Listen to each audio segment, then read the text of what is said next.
You're listening to The College Light Bulb, presented by The Coaching Educator, where we illuminate your college path. Here's your host, Rebecca M. Carroll.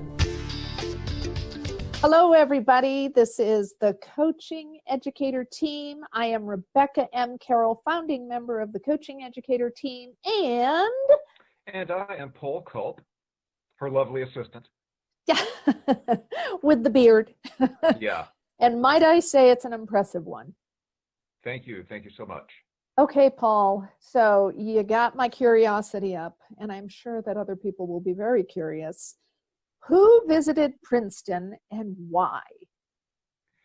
Well, George Washington is a person we have in mind, and I think we've all seen that painting of George Washington crossing the Delaware River.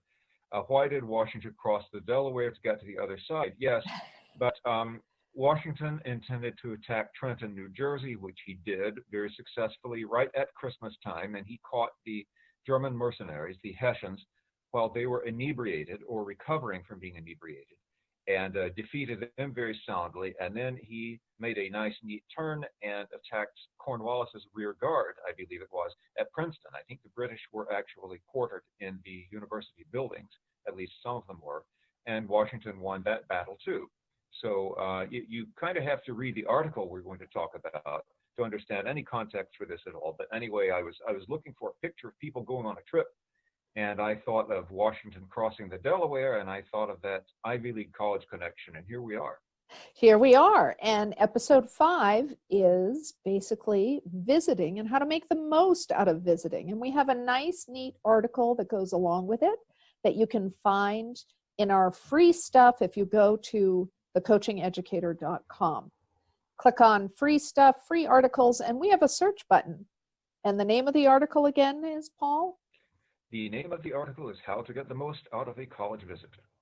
Okay, so first off, let's begin with talking about who takes a college visit, and truthfully, what we recommend the strategy is, because it can be quite grueling. I remember doing it with my daughter, who we visited more colleges than my son.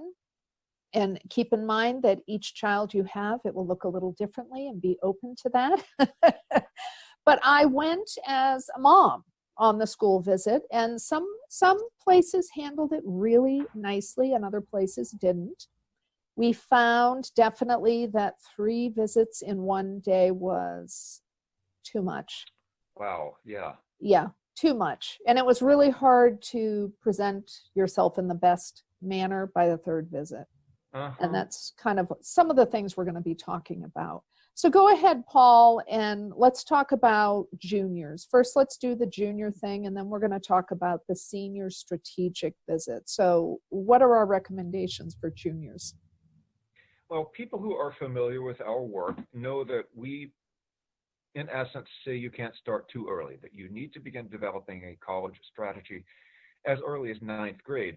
But junior year is when things really become intense. And in the winter of junior year, that's when you need to start drawing up the list of colleges you intend to visit, and you want to coordinate this with your school responsibilities. You don't want to miss any more school than you have to. If your spring break occurs at a time when some of these target colleges are in session, that's a very good time to make your visits, because you don't miss school, and you get to see the campus at a time that's representative of what life there is really like. That is true, because colleges that are empty are very different when you really get to see the students and how just the activity, and when you go in the buildings, the little, study groups, and oftentimes you can't even get into the buildings that when there are no kids there. So it's important that you really want to do that. I always tell students that it's helpful to look around and to see if you see yourself within this mix, because that will definitely make or break someone's experience. I had a really strong athlete and very bright young man who was looking to be recruited for a particular college, and one of the colleges that actually had a nice recruiting package for him. When he got there, it was clear that it was a very, very artsy place. And this student, while he had many talents, art, music, singing, any of that was not in his repertoire. Mhm. And Yeah. that really helped him to take that particular one off the list. And so what are the other recommendations that we make, and in particular about interviewing and how to get those interviews and things like that? Well, let me quickly just build on what we've said already. You talked about the atmosphere, how it's impossible to tell what the atmosphere of the school typically is if you're there when the place is empty. But also if they're not in session at the time, or even if you visit during summer session, the people that you do encounter may be different. Things tend to be a bit more relaxed during the summer, and the people tend to be a bit more relaxed. And I had an experience of visiting during the summer, and the person who was going to be my department chairman was just the most pleasant guy in the world. But then come fall term, he was the meanest professor I ever had.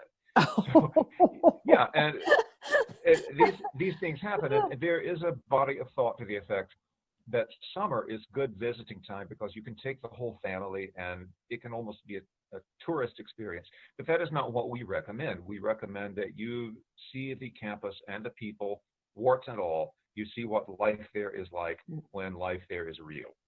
Well, and speaking of the whole summer thing, is oftentimes, now if that is the only time you can do it, then so be it, and you need to make the best of it. But oftentimes the location of some of these colleges are really a tourist trap. So when you go into the city or into the town, it might look very, very different than it normally does. So you might be looking at tourists and not really looking at the people who are normally there and how busy a place might be. And summer hours, so you might think, wow, this is a great coffee shop, but the coffee shop isn't open winter hours during these times. So those little key things are huge. I mean, there are some beautiful campuses that are surrounded by places, in particular, Rensselaer. Love Rensselaer. Really good opportunities at Rensselaer, but it is surrounded by ick. Sorry to say.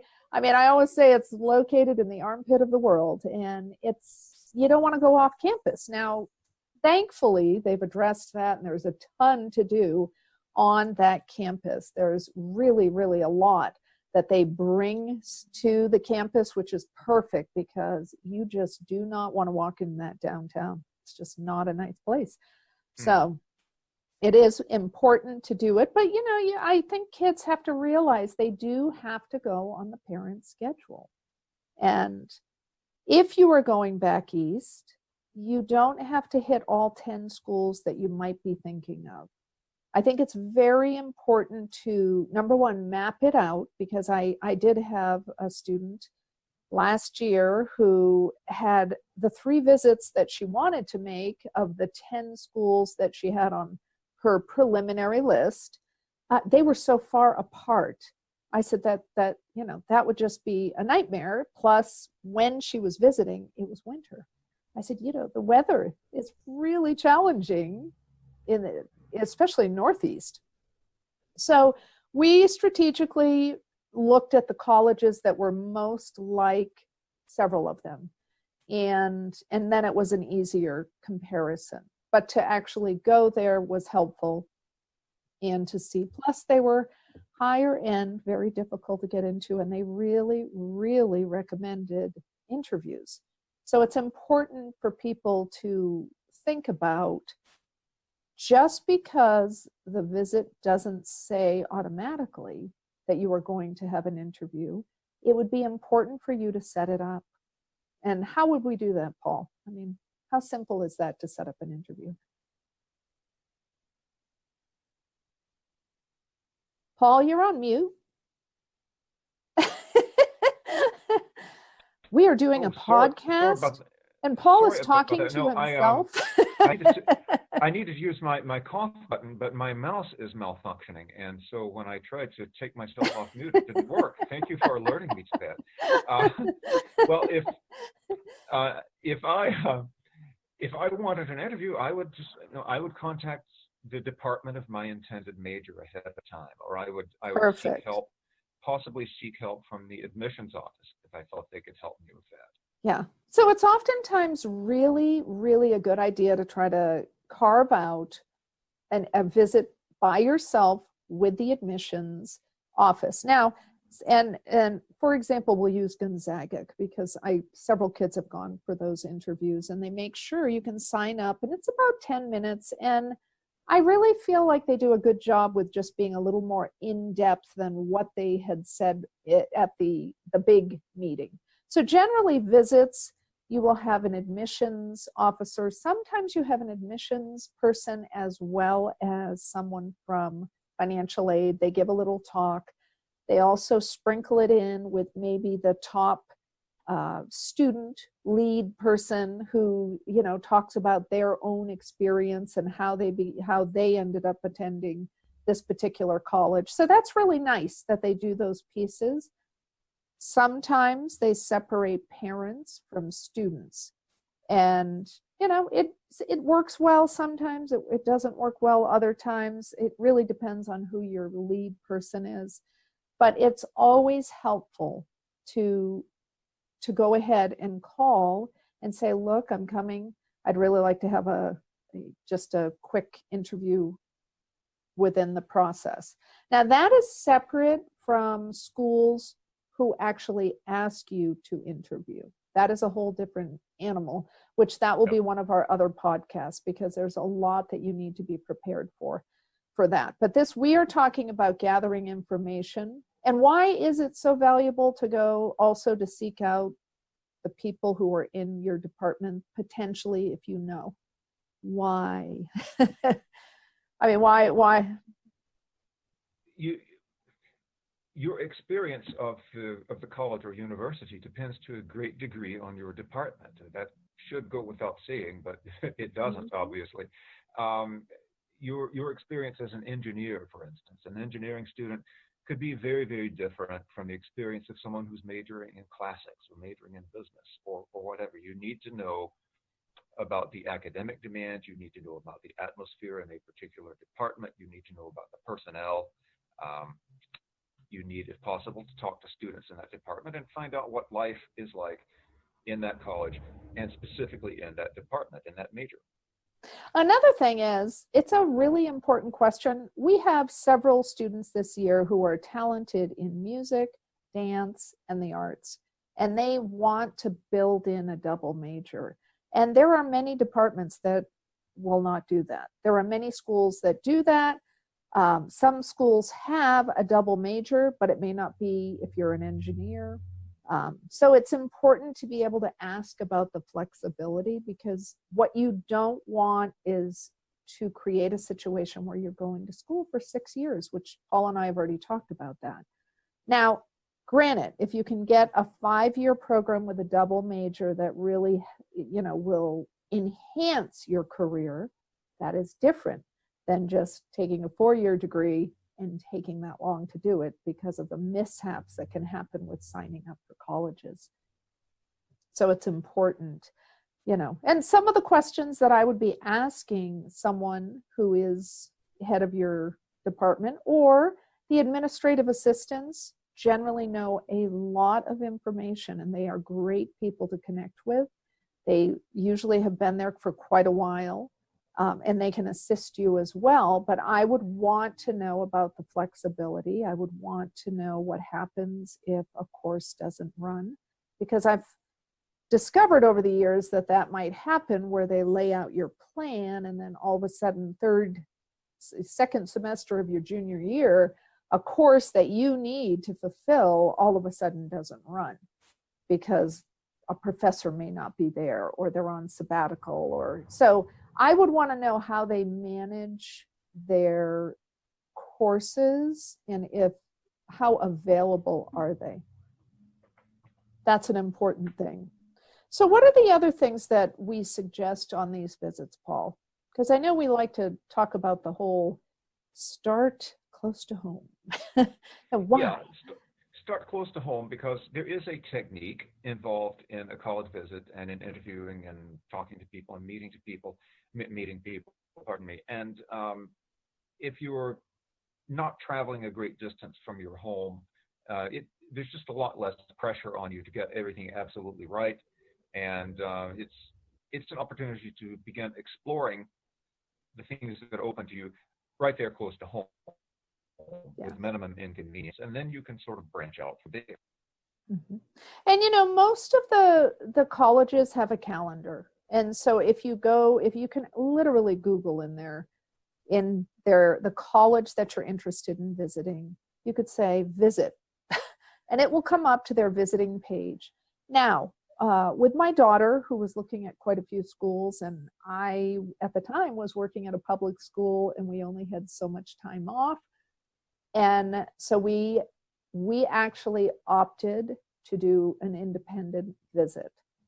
So yes, it's helpful. I mean, it can be just as good to do visits within a group, because I found that people asked a lot of different questions. There were a lot of people there that were they came up with more questions than I would have asked on our own. And however, we did value that independent visit as well. And we actually found that the colleges that we did this with were really open to it. They were very understanding, and it really ran similarly. We just got to be able to have a more personalized visit, and that's key. Now, keep in mind, when they're showing you their college dorms, they're usually showing you the best ones. Mm-hmm. And the best ones for face value are not always the ones that you should be looking at. So I liked your point in your article about how you may not, I like you to look at where do you need to live strategically, and where are the buildings that you're mainly going to be in. But as you stated, you're not always taking engineering classes until your third and fourth year. So that might be a challenge. But I feel that students who are interested in studying, find out where the library is. Find out, especially if it's a double campus or spread really far, where are the majority of your freshman classes, if at all. If you can map that out, that's helpful. That's really helpful to do. So, and know that you should be going into town. You should definitely be going into town, and you should be spending time seeing what that town looks like, or that city. So I'm looking at, let's talk about attending a class, Paul. Well, I think you definitely need to do that if you have the opportunity. Probably something's wrong. Something is badly wrong if they don't let you do that. But try to attend a class in your major. And I think it's a good idea, if you can, to attend a class at freshman level to find out what you're going to be getting into early on. Now, if you could also attend an upper level class, that's wonderful. But I think it's important to know how things will be for you starting out. That's probably the best way to approach it. Yeah, because oftentimes you're in that cathedral of tons of students, and it's important for you to look at the size of the freshman classes and how supportive are they, or what does it look like? Is it taught in a way that appeals to you? I mean, sometimes you're at the mercy of the college no matter what, but it is important to do that. Now, generally for your first visit, they don't have an automatic. Many times, many colleges on the page for visiting will say, do you want to set up for a class?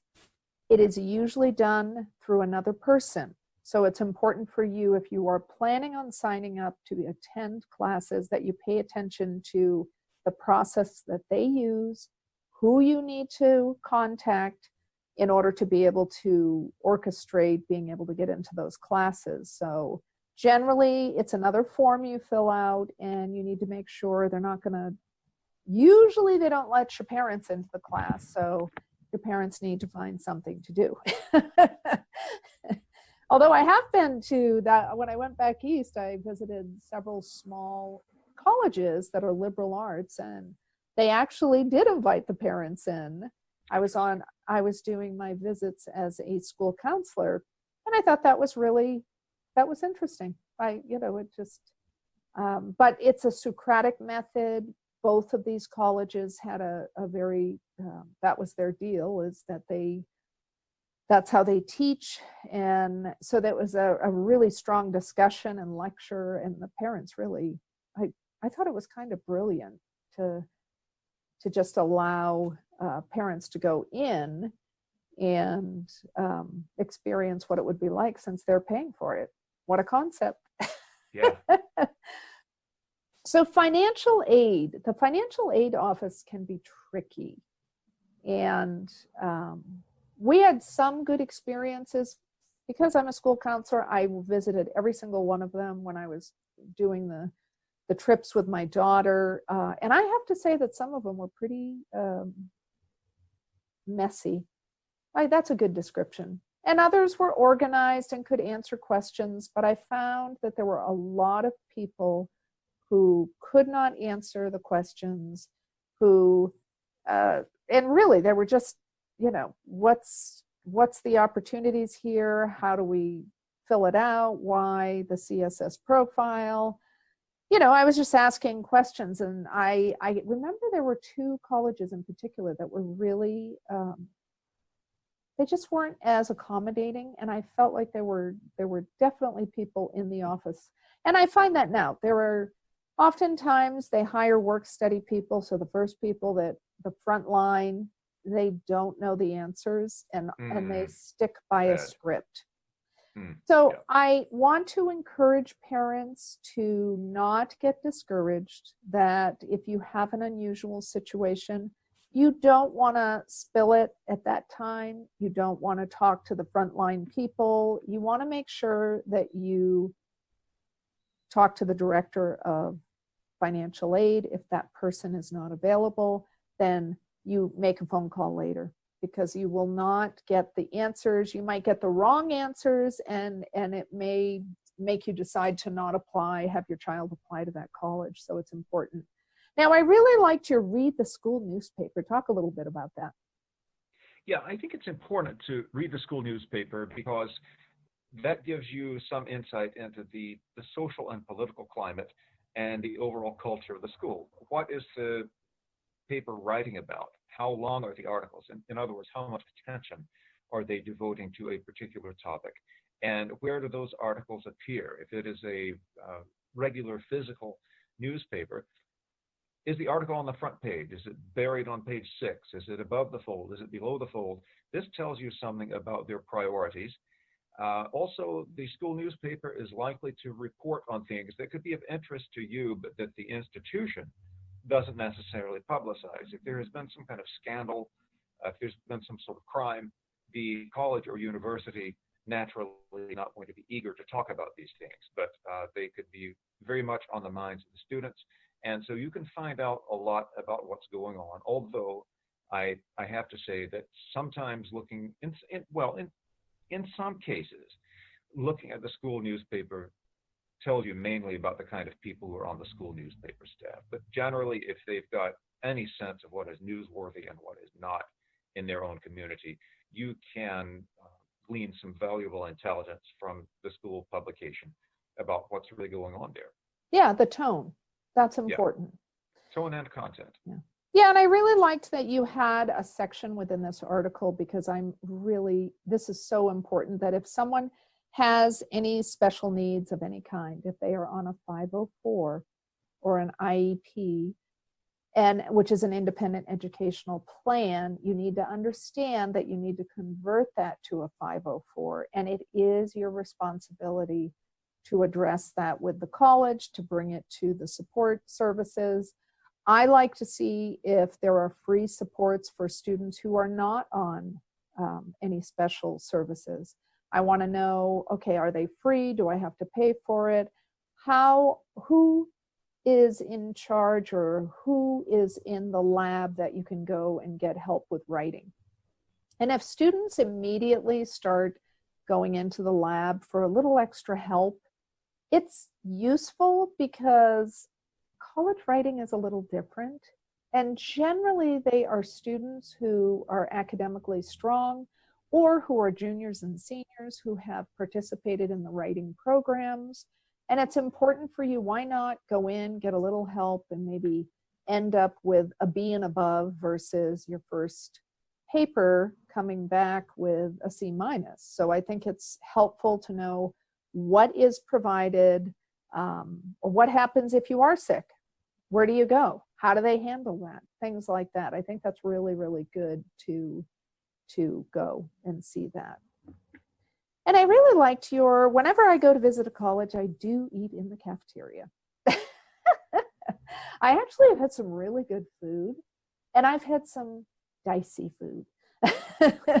Yeah. It's going to be a very important part of your life. Yeah. So make sure you can eat the food, and it's not only the quality of the food. You need to check out the sanitary conditions.